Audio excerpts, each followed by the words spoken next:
him because of that. The president saying today that he's going to pardon him. And then he also said that he is considering a pardon for Rod Blagojevich. But, Carl, you have to hold that thought, because here is Secretary of State Mike Pompeo. As you know, in addition to my meeting with Vice Chairman Kim Young-chol, we have teams in Singapore and at the DMZ working with their North Korean counterparts to prepare for President Trump and Chairman Kim's expected summit in Singapore. Through these series of meetings, I'm confident we're moving in the right direction. Today, Vice Chairman Kim and I discussed how our countries could come together and take advantage of the unique opportunity that our two leaders have created through their visions of the future that they have so clearly articulated. Vice Chairman Kim Young-chol is now planning to travel to Washington to deliver a personal letter from Chairman Kim Jong-un. The proposed summit offers a historic opening for President Trump and Chairman Kim to boldly lead the United States and the DPRK into a new era of peace, prosperity, and security. Our two countries face a pivotal moment in our relationship in which it could be nothing short of tragic to let this opportunity go to waste. In my conversations with Chairman Kim Jong-un in Pyongyang, and today with Vice Chairman Kim Young-chol, I have been very clear that President Trump and the United States' objective is very consistent and well known: the complete, verifiable, and irreversible denuclearization of the Korean Peninsula. President Trump has also made it clear that if Kim Jong-un denuclearizes, there is a brighter path for North Korea. We envision a strong, connected, and secure, prosperous North Korea that maintains its cultural heritage, but is integrated into the community of nations. We think that, working together, the people of the United States and North Korea can create a future defined by friendship and collaboration, not by mistrust and fear and threats. We sincerely hope that Chairman Kim Jong-un shares this positive vision for the future. We expect both leaders to enter the summit in Singapore, but proceeds with their eyes wide open and with a clear understanding of the possibilities for the future. If these talks are successful, it will truly be historic.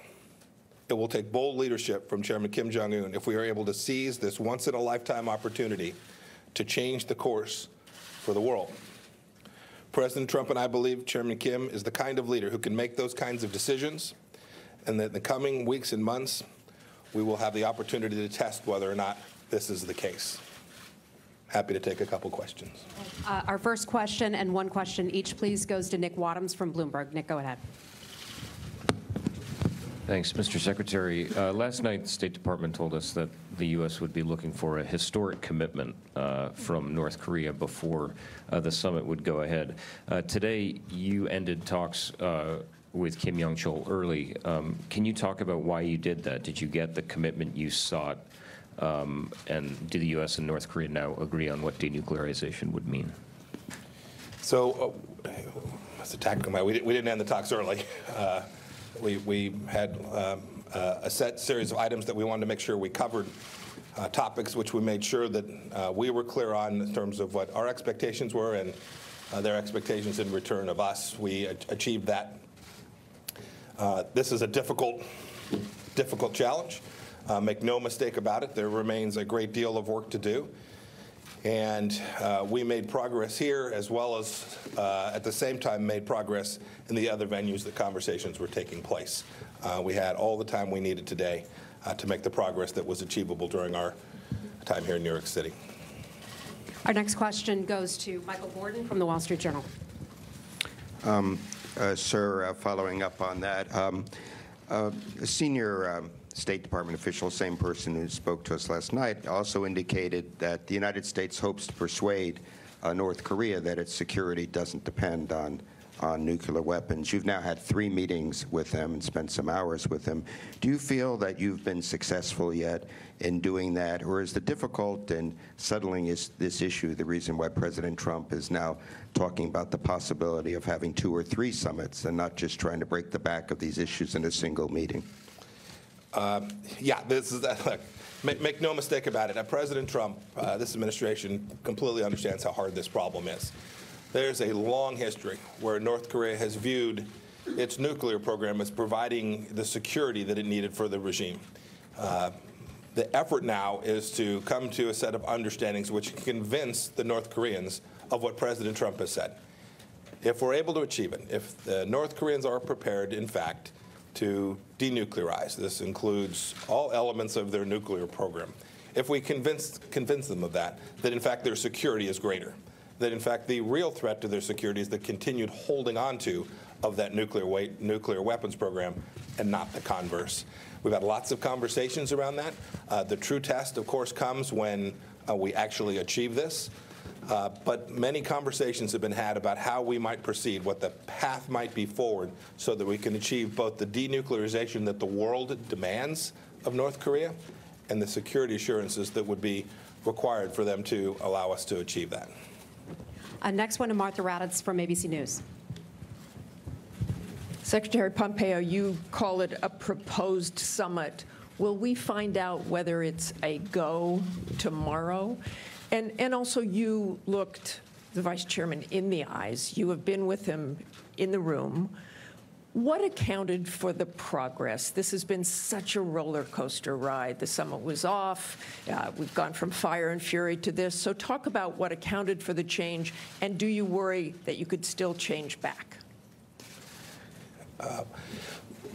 So, Martha, I have had the chance to meet Chairman Kim Jong-un twice, and now Kim Jong-chol 3 times, have spent a great deal of time with each of them. I believe they are contemplating a path forward where they can make a strategic shift, one that their country has not been prepared to make before. This will obviously be their decision. They'll have to make that. They'll have to choose, as I just spoke about, they'll have to choose a path that is fundamentally different than the one that their country has proceeded on for decades. It should not be to anyone's surprise that there will be moments along the way, that this won't be straightforward, that there'll be things that look hard and times it appears there's a roadblock and sometimes perhaps even perceived as insurmountable. Our mission is incredibly clear. It is to continue to push forward. The President has directed me to push forward to test the proposition that we can achieve that outcome. So I know everyone's following this minute by minute and hour by hour. This is going to be a process that will take days and weeks to work our way through. There will be tough moments. There will be difficult times. I've had some difficult conversations with them as well. They've given it right back to me, too. There were decades into this challenge, and so one not ought to be either surprised or frightened or deterred by moments where it looks like there are challenges and difficulties, things that can't be bridged. Our mission is to bridge them so that we can achieve this historic outcome. And on the proposed summit, will we know tomorrow whether there will actually be a summit? Don't know. Don't know the answer to that. And our final question goes to Adam Shapiro with Fox News. Let me just say, Martha, while we may not know tomorrow, I will tell you, we've made real progress in the last 72 hours towards setting the conditions, right? So your question really goes to what are the conditions? The conditions are putting President Trump and Chairman Kim Jong-un in a place where we think there can be real progress made by the two of them meeting. It does no good if we're in a place where we don't think there's real opportunity to place them together. We've made real progress towards that in the last 72 hours. And Adam from Fox. Secretary Pompeo, you talk about complete denuclearization of the peninsula. So my question is about this and the impact on our allies. What concerns does the United States have about exposing South Korea and our Asian allies like Japan to greater, perhaps, Chinese influence if there is, as part of the deal in the future, a drawdown of U.S. military presence in South Korea? I'm not going to talk about today, nor at any time during the negotiations, about the elements of what the shape of the agreement looks like. Those are things that ought to be held so that the leaders have all the freedom they need to make the right decision. So with respect to the drawdown, it's obviously a DoD issue. I'm not going to speak to that today. What I can say is this. I've been the Secretary of State now for 30-odd days, I think. There is no daylight between the South Koreans, the Japanese, and the United States with respect to our approach to how we resolve this issue with respect to North Korea. I've spoken to my counterparts there. I've spoken to President Moon. We understand their concerns. We understand the risks that can be posed to them. And an agreement that we reach will provide out an outcome that each of those countries can sign on to as well. But is there the potential for the creation, for lack of a better term, of a vacuum that the Chinese could then move in, whether it be economic, political, and militarily? The Chinese are moving all around the world today. Let's be clear. The risk of that is real everywhere, not just in this particular space. We're keenly aware of it, and I am confident that the things we're talking about with respect to North Korea will not enhance the risk of that to any significant degree. We wouldn't do that to the South Koreans or the Japanese, two of our most important allies in the region. Right. Everyone, Thank you. Thank you very so much. much. Great to see you. Are we going to Singapore? So that was Secretary of State Mike Pompeo. He just finished a very high-stakes meeting with a North Korean